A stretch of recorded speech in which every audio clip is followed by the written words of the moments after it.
Today, you and I are going to be taking a look at every terrible feature that exists here on YouTube. This video is actually a follow-up to one that I made last year, but don't bother watching that because this one's going to be better.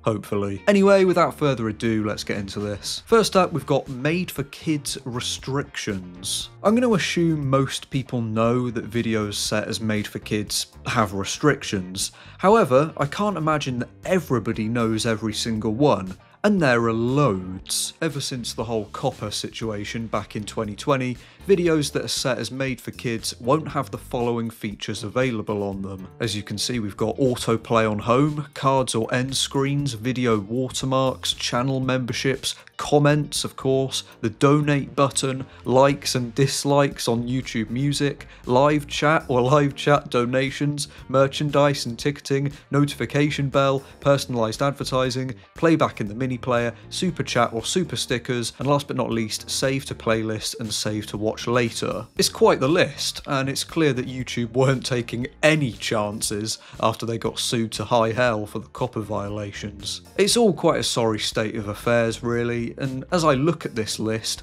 I genuinely ask myself why certain features are unavailable. Like, what difference does it make if a kid's video can be added to watch later or not? If you can enlighten me, please leave a comment. Next up, we've got auto dubbing, also known as AI dubbing, and to bring myself up to speed on this feature, I thought I'd test it out on one of my videos, and unfortunately, it wasn't great. Here's the original clip. Today, you and I are going to be taking a look at the ridiculous state of YouTube ads in 2025. And here it is in Spanish, courtesy of auto-dubbing. Hoy, tú y yo vamos a echar un vistazo al ridículo estado de los anuncios de YouTube en 2025. Yeah, it's obviously not the best, but if I'm being completely honest, I actually don't hate the idea behind it. And I do think it's good that YouTube are at least trying to make videos more accessible, even if it is actually just a way for them to make more ad revenue. But then, I saw this statement on Google's help page, and after reading it, it made me wonder why YouTube even added this feature in the first place. Note: automatic dubbing helps make info more accessible globally, even though not all videos can be successfully or accurately dubbed. Currently, the tone and emotion of the original audio are not transferred to the dubs. Therefore, this feature works better on content that does not rely on expressiveness. Dubs are generated automatically, so they might contain errors due to mispronunciations, accents, dialects, or background noise in the original video. We may also face challenges translating proper nouns, idioms, and jargon. Other issues may arise with speech recognition, like matching the voice used for dubbing to the original voice. You or someone who speaks the target language can review dubs before publication. Crikey, I don't think I've ever seen a company talk so negatively about one of their products. YouTube, if you're telling me the dubbing can't express emotion, can't rely on expressiveness, contains errors and mispronunciations, messes up the background audio, and has trouble recognizing speech, then why the did you make it a feature?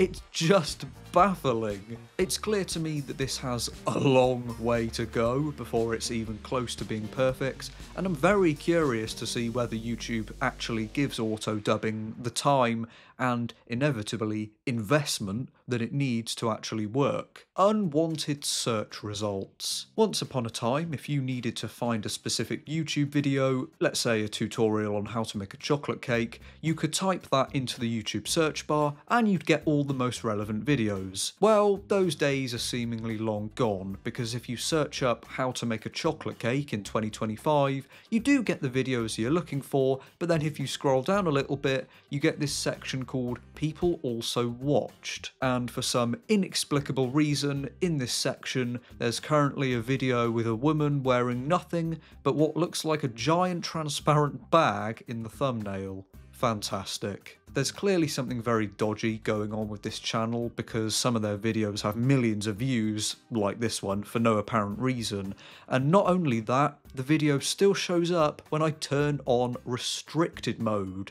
Great job, YouTube, really good work. Unfortunately, People Also Watched isn't the only unwanted section of results on YouTube in 2025, as we've also got to put up with seeing the For You section, which consists of completely irrelevant videos most of the time, and the Previously Watched section, because apparently YouTube thinks I don't have short-term memory. AI creator tools. To me, this is by far the most interesting one on the list. We all know by now that YouTube loves AI, that's no secret, and in the past couple of years, more and more AI features have been added to the platform for viewers and creators alike. For starters, as of 2025, YouTubers can actually create AI-generated titles and thumbnails courtesy of the YouTube studio itself, and you and I are going to test it out right now. The prompt is YouTube ads are getting ridiculous, because that's the title of a video I've made previously, and this is what the AI has given us. I don't know about you, but as I look at these thumbnails, I just don't believe that many people would click them. Excuse me. I actually quite like the only watching YouTube ads for a week video idea, that's quite fun,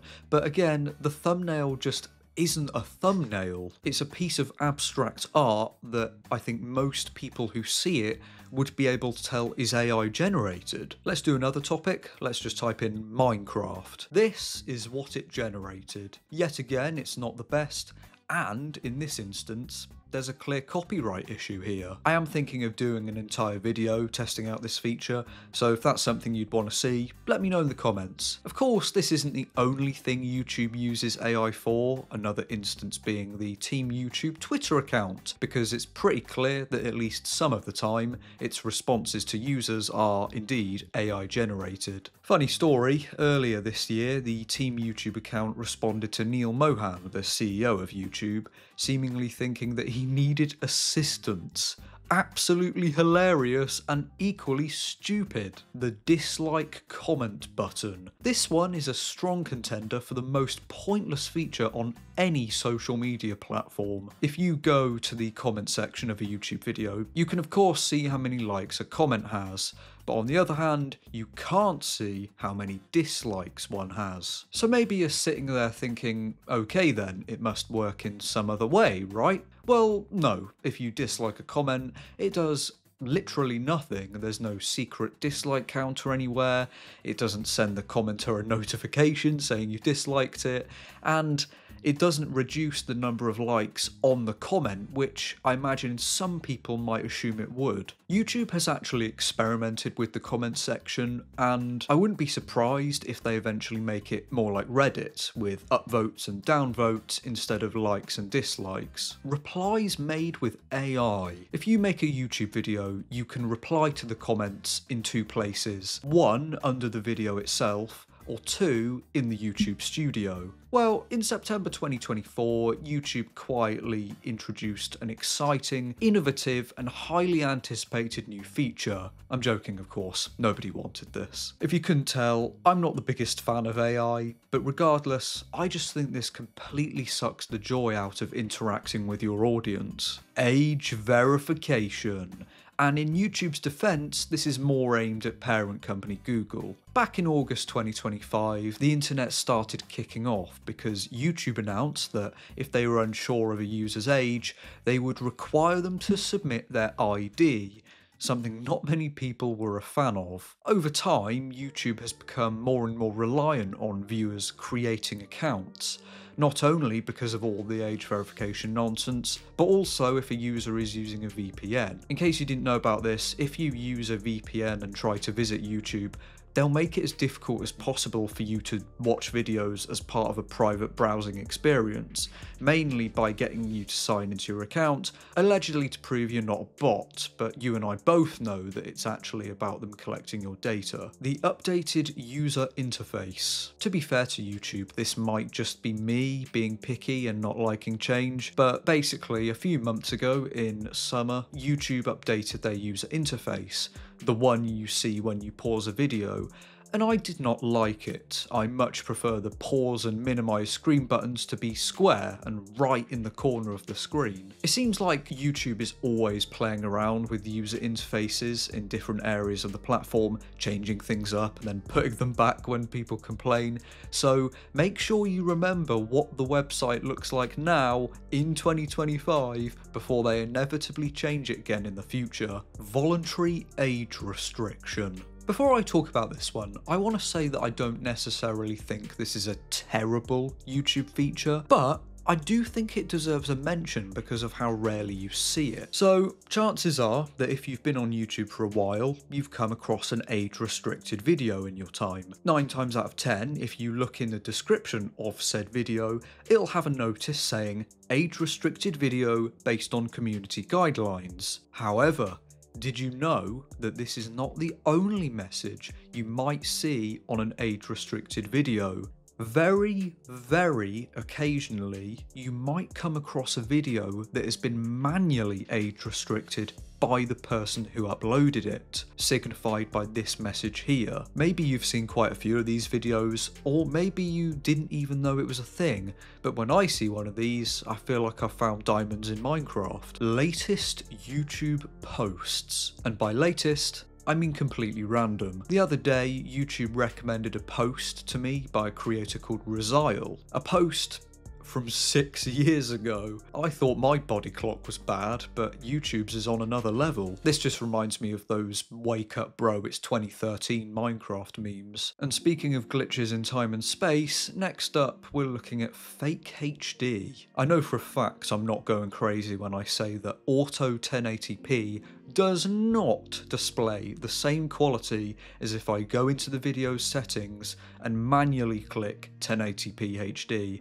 because I've seen memes about it on Reddit. This one has become so ingrained in my core being that I almost feel like I shouldn't even question it, but it is undeniably strange. Why does YouTube tell me my video is in HD when it very clearly isn't? Next up, we're looking at Hype, which was announced all the way back in September 2024 and was only just rolled out fully in August 2025. And while I don't dislike it, I just don't get it. If you don't know how Hype works, basically if you're watching a video on the mobile app by a YouTuber with less than 500k subs and who was uploaded in the last 7 days, you can give the video a certain amount of hype points, with YouTube awarding more points to smaller creators, which is nice. The top 100 hyped videos will then be put on a leaderboard, which essentially replaced the trending page, which was removed around the same time hype was brought in. I like it,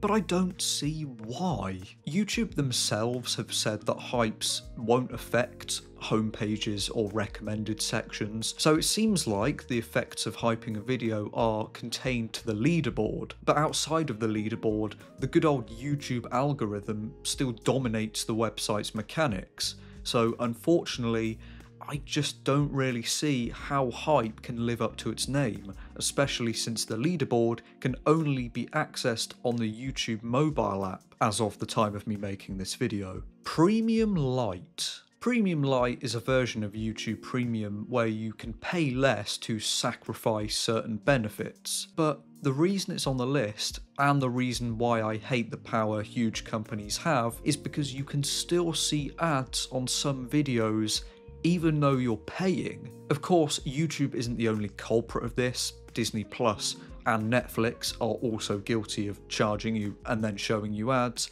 and I think it's disgusting, and it's only made worse by companies like YouTube frequently putting up the prices of both the normal YouTube Premium and Premium Lite. Abbreviated subscriber counts. To be completely honest, this is just a personal preference. I have nostalgia for when YouTube would tell you a channel's exact number of subscribers, but I do get why they got rid of it. It does undeniably make the website and channels look much cleaner. But then again, nothing will ever give me dopamine like refreshing the page on PewDiePie's channel and then seeing his subscriber count go up. Auto pause. This is a weird one, because I couldn't find too much information about it. It doesn't seem like it happens to users that often, and I couldn't find a definitive reason for why it even exists. I don't think I've ever experienced it myself, but I have seen some people post on Reddit asking if there is a way to get rid of it. Very strange indeed, and if you know more about this terrible YouTube feature, please let me know in the comments.